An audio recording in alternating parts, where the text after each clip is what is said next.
ਮੇਰੀ ਇੱਕ ਬੇਟੀ ਆਈ ਮੇਰੇ ਮੈਂ ਉਸ ਤੋਂ ਬਗੈਰ ਰਹੀ ਕਦੀ ਨਾ। ਮੈਂ ਕੱਲੀ ਅਸੀਂ ਇੱਕ ਮਿੰਟ ਅਸੀਂ ਕੱਲੀ ਕਦੀ ਨਾ ਸੇ ना मैं उन्हें कल कदी भेज आई। 7 जून 2026 सुबह के 9:30 पर पाकिस्तान के शहर जंग में मौजूद private hospital Ali Ahmad hospital के सामने एक रेड कलर की गाड़ी आकर रुकती है। हॉस्पिटल के सीसीटीवी फुटेज में साफ देखा जा सकता है कि 3 लड़के एक लड़की को क्रिटिकल कंडीशन में गाड़ी से निकालकर व्हीलचेयर पर बिठाते हैं और फिर हॉस्पिटल के अंदर ले जाते हैं। रिपोर्ट्स के मुताबिक हॉस्पिटल में मौजूद डॉक्टर्स लड़की की हालत को देखकर फ़ौरन ट्रीटमेंट शुरू कर दी जाती है। लड़की को रिकवर करने के लिए मल्टीपल किस्म के इंजेक्शन्स और मेडिसिन देते हैं, लेकिन फिर भी लड़की की हालत पर कोई फ़र्क नहीं पड़ता। और जब हॉस्पिटल में मौजूद स्टाफ लड़की की डिटेल्स लेने के लिए उन लड़कों को ढूंढने की कोशिश की जो लड़की को हॉस्पिटल तक ले आए थे, तो वो लड़के वहाँ से भाग चुके थे। उसके बाद लड़की के बारे में किसी भी किस्म के इन्फॉर्मेशन न मिलने पर हॉस्पिटल मैनेजमेंट फ़ौरन पुलिस को कॉल करती है और पुलिस बुलाती है और पुलिस आकर लड़की के मल्टीपल पिक्चर्स लेते हैं और हॉस्पिटल के सीसीटीवी फुटेजेस को रिव्यू करते हुए इन्वेस्टिगेशन शुरू कर दी जाती है। एट द सेम टाइम लड़की की हालत बिगड़ती जा रही थी, इसलिए हॉस्पिटल में मौजूद डॉक्टर्स ने पुलिस से रिक्वेस्ट की कि हमें सिर्फ लड़की की बेसिक इन्फॉर्मेशन देकर इसे जितना जल्दी हो सके यहाँ से DHQ हॉस्पिटल ले जाया जाए, क्योंकि यहाँ पर रिकवर करना बहुत मुश्किल है। थोड़ी देर बाद दिन 12 बजे पुलिस वाले लड़की के बारे में कुछ ही इन्फॉर्मेशन लेने में कामयाब होती है और पुलिस वाले हॉस्पिटल मैनेजमेंट को लड़की के बारे में सिर्फ यही इन्फॉर्मेशन देते हैं कि लड़की का नाम इशाल फातिमा है and she is 19 years old. ये इन्फॉर्मेशन देने के बाद पुलिस इशाल फातिमा को DHQ हॉस्पिटल जंग लेकर जाते हैं। अब यहाँ पर इशाल फातिमा के साथ क्या हुआ था और वो कितने दिनों से घर से गायब थी, और सबसे इम्पोर्टेंट बात पुलिस रिपोर्ट्स और मेडिकल रिपोर्ट्स के मुताबिक असल स्टोरी क्या थी, ये सब जानने से पहले इशाल फातिमा का बैकग्राउंड जानना बहुत इंपॉर्टेंट है। 4 जून 2026 दिन 11 बजे पंजाब पाकिस्तान के शहर जंग में रहने वाली 19 साल इशाल फातिमा अपने एग्ज़ाम्स की तैयारी कर रही थी। वो Punjab college first year ICS group की एक स्टूडेंट थी और 15 जून से एग्ज़ाम शुरू हो रही थी। इतने में थोड़ी ही देर बाद उनकी दोस्त दुआ की कॉल आती है और कहती है कि मैं कॉलेज जा रही हूँ रोल नंबर स्लिप लेने, अगर तुमने भी जाना है तो जल्दी आ जाओ। दुआ की कॉल बंद होते ही इशाल अपने वालिद से पूछकर रोल नंबर स्लिप लेने के लिए घर से निकल पड़ती है। तो बच्ची ने मैनू आख्या मैं जरा ना रोल नंबर स्लिप ही लेनी है। पहले वो दुआ के घर जाती है और फिर दुआ के साथ कॉलेज जाकर रोल नंबर स्लिप लेकर वापस आती है। दुआ अपनी घर चली जाती है और इशाल अपने घर की तरफ आ ही रही थी। रास्ते में उनकी मुलाकात खलील से होती है जो इशाल के साथ पंजाब कॉलेज में पढ़ता था। खलील इशाल से कहता है कि किसी दोस्त की बर्थडे पार्टी सेलिब्रेट करने जा रहा हूँ, कॉलेज की सारी लड़कियाँ भी आ रहे हैं, तुम भी साथ चलो, यहाँ पास ही घर है। इशाल खलील से कहती है कि मैं नहीं जा सकती क्योंकि मैंने यहाँ दर्जी से कपड़े भी लेने हैं, तो लेट हो जाएगी, मैं नहीं जा सकती।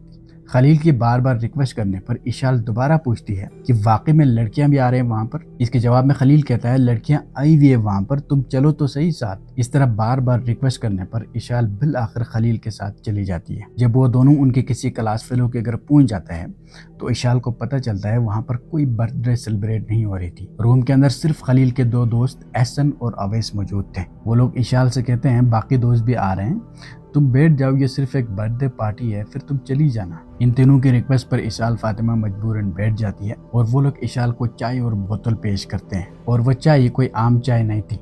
बाद में मेडिकल रिपोर्ट्स के मुताबिक पता चलता है उस चाय में मल्टीपल किस्म के हैवी मिक्स किए गए थे। चाय का एक कप पीते ही इशाल फातिमा की तबीयत ख़राब होने लगती है और उसी वक्त खलील ने इशाल के मोबाइल फ़ोन को स्विच ऑफ कर देता है। इनिशियल मेडिकल रिपोर्ट्स के मुताबिक वो तीनों लड़के 4 दिनों तक उसी हालत में इशाल फातिमा के साथ करते रहे। चौथे दिन जब इशाल फातिमा की तबीयत बहुत ज़्यादा ख़राब होती है तो वो लोग उसी रूम में अपने किसी जानने वाले नर्स को बुलाते हैं और उधर ही रूम में इशाल फातिमा की ट्रीटमेंट शुरू कर दी जाती है। मल्टीपल किस्म के इंजेक्शन्स लगाकर इशाल को रिकवर करने की कोशिश करते हैं, लेकिन उन इंजेक्शन्स और मेडिसिन की वजह से इशाल की तबीयत और ज़्यादा बिगड़ जाती है। इधर इशाल फातिमा ज़िंदगी और मौत की जंग लड़ रही थी और दूसरी तरफ उनके वालिदैन परेशानी की आलम में दर दर की ठोकरें खा रहे थे। सबसे पहले 4 तारीख को जब इशाल फातिमा शाम 6 बजे तक घर नहीं पहुंची तो उसके वालिद अरशाद हुसैन इशाल के नंबर पर कॉल करते हैं तो पता चलता है उसका नंबर बंद है। कई दफ़ा ट्राई करने के बाद भी जब इशाल के नंबर पर कॉल नहीं मिली तो उनके वालिद ने इशाल के दोस्त दुआ को कॉल करता है तो दुआ कहती है इशाल तो यहाँ नहीं है,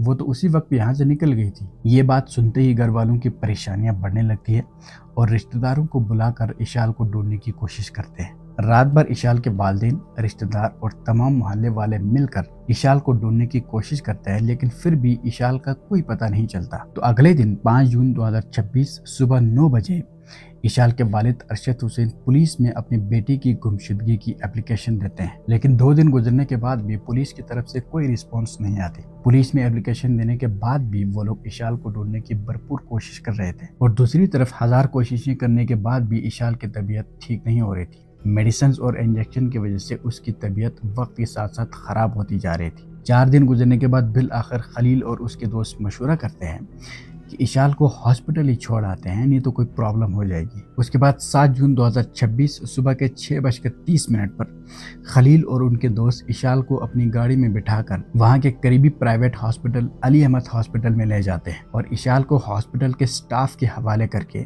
وہ تینوں وہاں سے بھاگ جاتے ہیں۔ پھر ہاسپٹل مینجمنٹ کو لڑکی کے بارے میں کوئی انفارمیشن نہ ملنے پر وہ پولیس کو کال کرتی ہے، اور جب پولیس ہاسپٹل آتی ہے تو ڈاکٹرز پولیس والوں کو کہتے ہیں کہ اسے جتنا جلدی ہو سکے DHQ ہاسپٹل لے جایا جائے، کیونکہ اس کی حالت بہت خراب ہے، یہ یہاں پر ریکور نہیں کیا جا سکتا۔ پولیس ڈاکٹرز کے کہنے پر اشال فاطمہ کو DHQ ہاسپٹل جنگ شفٹ کیا جاتا ہے، اور وہاں پر مزید ٹریٹمنٹ شروع کر دی جاتی ہے۔ At the same time police والے اشال کے بارے میں ڈیٹیلز نکالتے ہیں، اور علی احمد ہاسپٹل کے CCTV فوٹیجز کو ریویو کرتے ہوئے انویسٹیگیشن شروع کر دی جاتی ہے، اور ساتھ ساتھ پولیس والے اشال کے والدین کے کانٹیکٹ نمبرز ہاسپٹل والوں کو دیتے ہیں، اور ہاسپٹل سے اشال کے والدین کو اطلاع دی جاتی ہے کہ آپ کی بیٹی ہمارے پاس زیر علاج ہے۔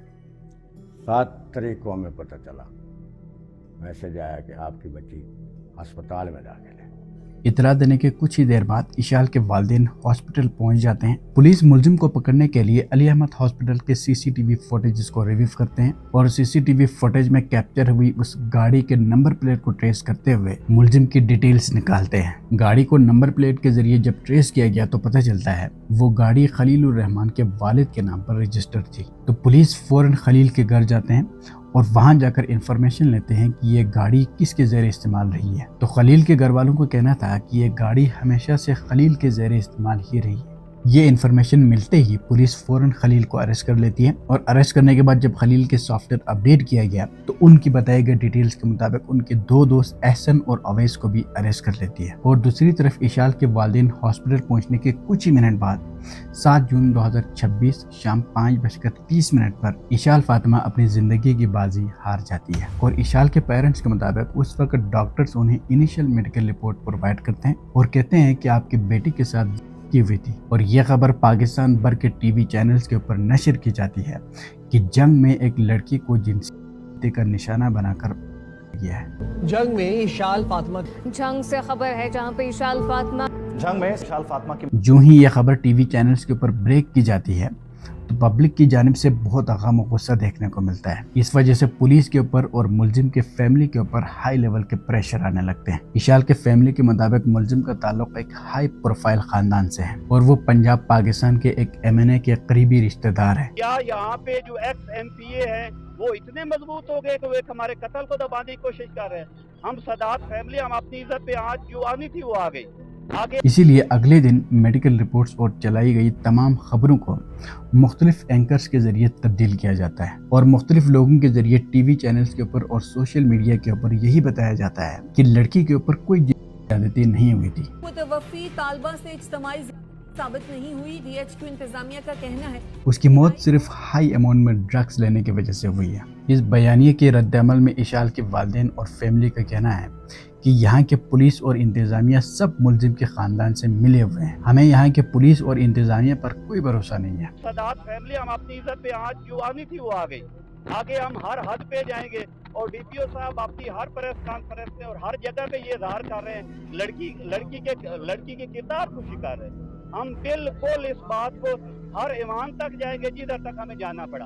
اللہ کا شکر ہے، الحمدللہ آپ سب کو پتہ ہے کہ شاہ جینا سادات 9 جون 2026 کو DPO جنگ ایک JIT تشکیل دیتی ہے تاکہ اس کیس کی ایک ٹرانسپیرنٹ انویسٹیگیشن کی جائے، لیکن اشال کے فیملی کے مطابق انہیں DPO جنگ کے اوپر کوئی اعتبار نہیں ہے، کیونکہ ان کا کہنا ہے کہ جنگ کا پورا انتظامیہ मुलजिम के ख़ानदान के इशारों पर चलते हैं और इशाल की फैमिली का गवर्नमेंट ऑफ पाकिस्तान से रिक्वेस्ट है, स्पेशली सीएम पंजाब मरियम नवाज साहिबा से, कि वो इस मामले की नोटिस लें और उन्हें इंसाफ दिया जाए। और मेरी भी रिक्वेस्ट है सीएम पंजाब मोहतरमा मरियम नवाज साहिबा से कि जस्टिस फॉर इशाल फातिमा।